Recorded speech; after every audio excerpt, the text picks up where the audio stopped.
ఈశ్వర స్వరూపమైన మిత్రులందరికీ నమస్కారం. చాలా మంది మిత్రులు మనల్ని సున్నుండలు అడుగుతూ ఉన్నారు. సున్నుండలు కూడా తాటి బెల్లం వేసి చేయగలరా, సేంద్రీయ బెల్లం వేసి చేస్తున్నారా?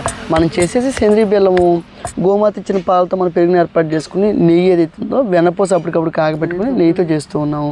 అందులో మనం ఏమేమి వేస్తున్నాం, జీడిపప్పు, యాలకులు, దేశవాళీ బియ్యం, కొంచెం మినుముల్ని ఏపే చేసుకుని తిరగలతో వేసుకుని బరకబరకగా అయ్యేటట్టు చక్కగా చేసుకుని చేస్తూ ఉన్నాం.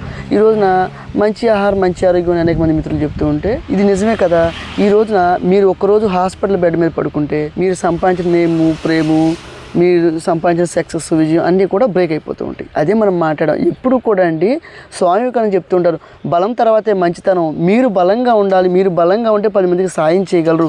మీ బలహీనత మనంగానే నష్టపోతూ ఉంటాం చాలా వ్యవహారంలో అని మనం తెలుసుకున్నాం. ఇక్కడ చూస్తే సల్ఫర్లెస్ షుగర్తో సున్నుండలు చేసాము. ఇక్కడ చూస్తే తాటి బెల్లంతో సున్నుండలు చేసాం. ఇక్కడ చూస్తే సేంద్రీయ బెల్లంతో సున్నుండలు చేసాం. ఒకటే సున్నుండ అంటే బెల్లాలు మార్చుకుని చక్కెర మార్చుకుని ఏర్పాట్లు చేసాం. ఈ రోజున రుచికి మనం అలవాటు పడ్డాం. అలాగే బెల్లాలు కూడా ఇందులో సేంద్రీయ బెల్లం మంచిదే. తాటి బెల్లం ఐరన్ లోపల ఉన్న వాళ్ళకి అద్భుతంగా ఉపయోగపడుతుంది.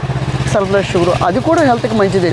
అందులో ఎటువంటి రసాయనాలు లేవు. అదే మనం మాట్లాడడం ఇది పూర్తిగా కూడా సేంద్రియ గో ఆధారిత ప్రకృతి వ్యవసాయంలో పండించుకునే వస్తువులు ఏవైతున్నాయో వాటితో మాత్రం ఏర్పాటు చేసుకున్నాం.